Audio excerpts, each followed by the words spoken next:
मोहतरम अजीज़ दोस्तों, प्यारे इस्लामी भाई, उम्मीद करता हूँ आप लोग खैरियत से होंगे। दोस्तों, जैसे कि हम सभी को मालूम है कि जब कोई मोमिन शख्स का इंतकाल होता है तो उसे कब्रिस्तान में दफनाया जाता है। तो जब मैयत को कब्र में दफना दिया जाता है तो कब्र में उसे मरने वाले शख्स से 3 सवाल पूछे जाते हैं। और हर मोमिन मर्द और औरत को ये याद रहे कि कब्र में जो सवाल पूछे जाते हैं वो सवाल सिर्फ 3 हैं। लेकिन अगर कोई शख्स सोचता है कि वो कब्र के इन तीनों सवालों के जवाब आसानी से दे देगा तो ऐसा हरगिज़ आसान नहीं है। यह घड़ी हर एक शख्स के लिए सबसे मुश्किल इम्तहान है। हर एक मोमिन शख्स जानता है कि उसे मरना है और मरने के बाद उसे कब्र में जाना ही पड़ेगा। अगर मरने वाला शख्स मोमिन है और उसने अल्लाह के हुक्म और नबी सल्लल्लाहु अलैहि वसल्लम के बताए तरीके में अपनी ज़िंदगी गुजारी होगी तो कब्र उस शख्स का इस्तकबाल कुछ इस तरह करती है जैसे एक माँ अपने बच्चों को प्यार करती है और गले लगाती है। लेकिन अगर मरने वाला शख्स गैर मोमिन है या मोमिन शख्स ने दुनिया में अपनी मनमानी ज़िंदगी गुजारी होगी तो कब्र उसका हाल कुछ ऐसा करती है कि जब कब्र उसके लिए इस तरह तंग कर दी जाती है कि दाएं तरफ की पसलियां बाएं तरफ और बाएं तरफ की पसलियां दाएं तरफ आपस में मिल जाती हैं, जिस तरह दोनों हाथों की उंगलियां आपस में मिल जाती हैं। इसके बाद अल्लाह ताला 2 फरिश्तों को कब्र में भेजता है जिनका नाम मुनकर और नकीर है। यह फरिश्ते बाकी के दूसरे फरिश्तों की तरह नहीं हैं और ना ही इंसानों की तरह हैं। वो शक्ल और सूरत के एतबार से बहुत ही डरावने हैं। वे मैयत के पास आते हैं और उससे 3 सवाल पूछते हैं।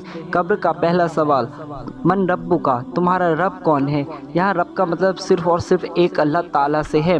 तो इसका मतलब होता है कि कब्र में सबसे पहला सवाल होगा कि तुम्हारा रब कौन है। तुमने उसी एक खुदा की इबादत की जिसने तुम्हें पैदा किया था। कहीं ऐसा तो नहीं कि तुमने अपनी तरफ से अलग अलग खुदा बना लिए और उनकी इबादत करना शुरू कर दिया। अगर मरने वाला सच्चा और पक्का मोमिन होगा तो इसके जवाब में कहेगा मेरा रब अल्लाह है, जबकि काफिर और मुनाफिक सवाल के जवाब में कहेगा हाय अफसोस, मुझे नहीं मालूम। कब्र का दूसरा सवाल, मादीनुका, तुम्हारा दीन क्या है। कब्र का दूसरा सवाल होगा कि तुम्हारा दीन क्या है। यहाँ दीन से मतलब इस्लाम से है और इस्लाम से मतलब ज़िंदगी गुजारने का तरीका।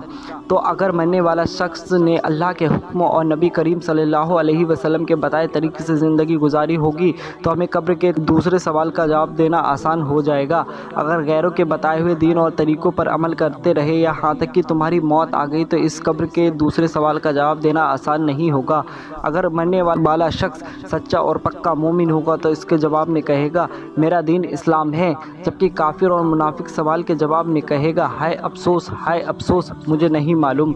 कब्र का तीसरा सवाल होगा ये शख्स यानी रसूलुल्लाह सल्लल्लाहु अलैहि वसल्लम कौन हैं जो तुम में भेजे गए थे। नबी रसूल अकरम सल्लल्लाहु अलैहि वसल्लम को दिखाया जाएगा और पूछा जाएगा क्या इनको जानते हो। अगर वो नबी रसूल अकरम सल्लल्लाहु अलैहि वसल्लम को हक जानता होगा और मानता होगा और उनके लाए हुए दीन पर अमल करता होगा तो पहचान लेगा। अगर मरने वाला सच्चा और पक्का मोमिन होगा तो इसके जवाब में कहेगा वो अल्लाह के रसूल हैं। बुखारी के अल्फाज हैं कि मुस्लिम बंदा यह गवाही देगा, मैं गवाही देता हूँ कि आप हुजूर सल्लल्लाहु अलैहि वसल्लम अल्लाह के बंदे और रसूल हैं। जबकि काफिर और मुनाफिक सवाल के जवाब में कहेगा हाय अफसोस, मुझे नहीं मालूम। मैं तो वही कहता था जो दूसरे लोग कहते थे, मुझे खुद तो कुछ मालूम नहीं था, बस जो लोग कहते थे मैं भी बिना सोचे समझे उनकी पैरवी करता था। कभी मैंने खुद रसूलुल्लाह सल्लल्लाहु अलैहि वसल्लम की शख्सियत को नहीं जाना। फिर उससे कहा जाएगा कि ना तूने जानने की कोशिश की और ना समझने वालों की राय पर चला। तो जब कब्र के ये 3 सवाल पूछ लिए जाएंगे तो फरिश्ते उस शख्स से एक सवाल और पूछेंगे। कब्र के इन तीनों सवालों में से अलग होता है वो, तुम्हें ये सब बातें कहाँ से मालूम हुई। अगर मरने वाला सच्चा और पक्का मोमिन होगा तो इसके जवाब में कहेगा मैंने अल्लाह की किताब पढ़ी है और उस पर ईमान लाया और उसको सच समझा। कब्र के इन सवाल जवाब के बाद मुस्लिम बंदे के लिए नेमतों के दरवाज़ा खोल दिया जाता है और मुनाफिक और काफिर के लिए अजाब कब्र मुसल्लत कर दिया जाता है। और अगर मरने वाला पक्का सच्चा मोमिन हुआ तो उसके लिए कब्र के 3 सवालों के जवाब देना आसान होगा। तो हमें चाहिए कि हम अल्लाह के हुक्म और नबी करीम सल्लल्लाहु अलैहि वसल्लम के बताए तरीक़ों पर चलें। अल्लाह हम सबको कब्र के अजाब से बचाए, आमीन। वीडियो अगर पसंद आया तो एक कमेंट करके ज़रूर बताएं और एक प्यारा सा लाइक ज़रूर दे दें, साथ ही वीडियो को शेयर ज़रूर कर दें।